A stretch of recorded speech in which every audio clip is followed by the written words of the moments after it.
Bon, bah voilà, c'est la présentation de mes trois couteaux, mes trois premiers couteaux. Ça, c'est mon tout premier. Donc, c'est un stock removal, hein. Donc, je suis parti par enlèvement de matière. XC75. Voilà, donc un petit couteau sans prétention, hein, comme tout le reste. Voilà ce que ça donne. Plat de semelle. Un couteau qui doit être costaud malgré tout. Si le traitement thermique est bien fait. Bon, l'étui, ça c'était mon premier étui. Bon, ça vaut ce que ça vaut, hein. Le deuxième couteau, lui, par contre, c'est de la forge. Alors là, je suis parti d'un morceau de biellette de direction et que j'ai étiré. Et voilà ce que ça donne. Petit couteau. Inspiration tantôt, entre guillemets. C'est vraiment qu'une inspiration, hein. Toujours pareil, plat de semelle. Voilà, un petit guillochage léger, sans prétention, sur le dessus. Et avec un manche, en fait, un peu spécial, puisque il est encastré sur la moitié, juste pour le passage de la soie qui a été guillochée. Et donc, fixation par 3 rivets cuivre. La petite garde, juste pour le pouce, puisque l'intérêt, c'est de pouvoir mettre son pouce dessus. Voilà, tenir le couteau. Elle a été faite dans un bloc d'aluminium que j'ai taillé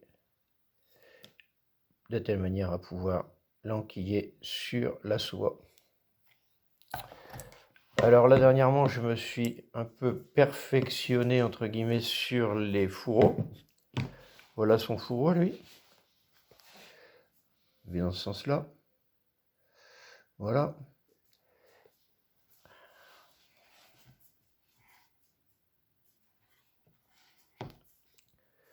Celui-là reste à coudre, hein. Et le dernier, qui lui aussi a un stock removal en XC75, avec de la loupe au niveau du manche, je ne sais plus quelle loupe, à vrai dire. Du G10 en intercalaire, rouge. Plat de semelle. Voilà. Un couteau lourd, mais efficace, d'après moi. Pareil, hein, c'est à tester, c'est à voir. Je pense que le traitement thermique a été bien fait. Voilà. Et le fourreau que je lui ai fabriqué aussi. Cuir, bien entendu, comme toujours. Petit motif dessus, léger, histoire de faire un essai. Voilà, contre-jour, voilà. Bon, la couture, pas formidable, hein. Des petits défauts là, ici. Bon, je débute, hein. C'est mes deuxièmes vrais fourreaux, entre guillemets. Et ces fourreaux, j'ai suivi, comment dire, ce que fait Victor George, un Américain, qui à l'intérieur de ces fourreaux va mettre des magnettes, comment dire, des petits aimants. Donc voilà ce que ça donne effectivement quand mon couteau est dedans. Grâce aux aimants, le couteau tient en place. J'ai trouvé ça assez sympa. Bon, l'avantage, le couteau, une fois qu'il est dedans, il n'y a rien qui bouge. Voilà, ça branle pas, ça épouse bien la forme. Voilà, pareil pour celui-là. Lui aussi, même traitement, hein.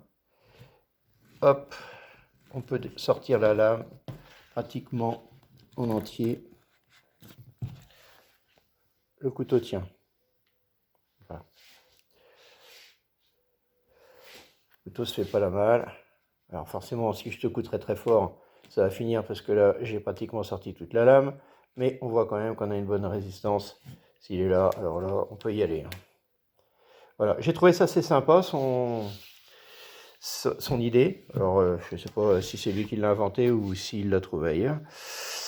Voilà. Donc, bon, j'essaye de m'améliorer. C'est le but, hein. Chaque fois qu'on fait quelque chose, c'est de s'améliorer, surtout quand on débute comme moi.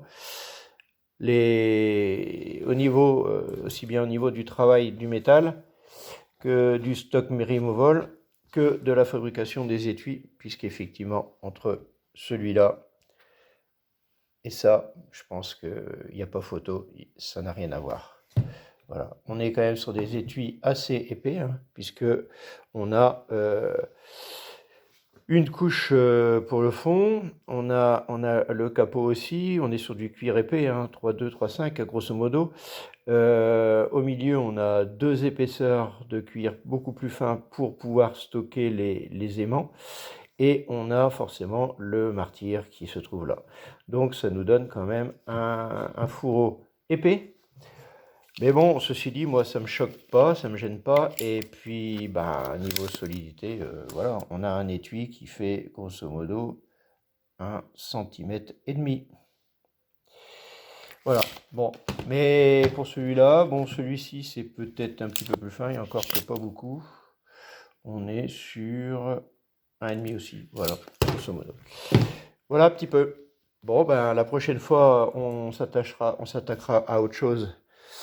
Un autre type de couteau, je vais essayer aussi de réaliser pour avancer un petit peu dans cette optique-là, en stock removal. Et puis, il faut aussi que je fasse en forge.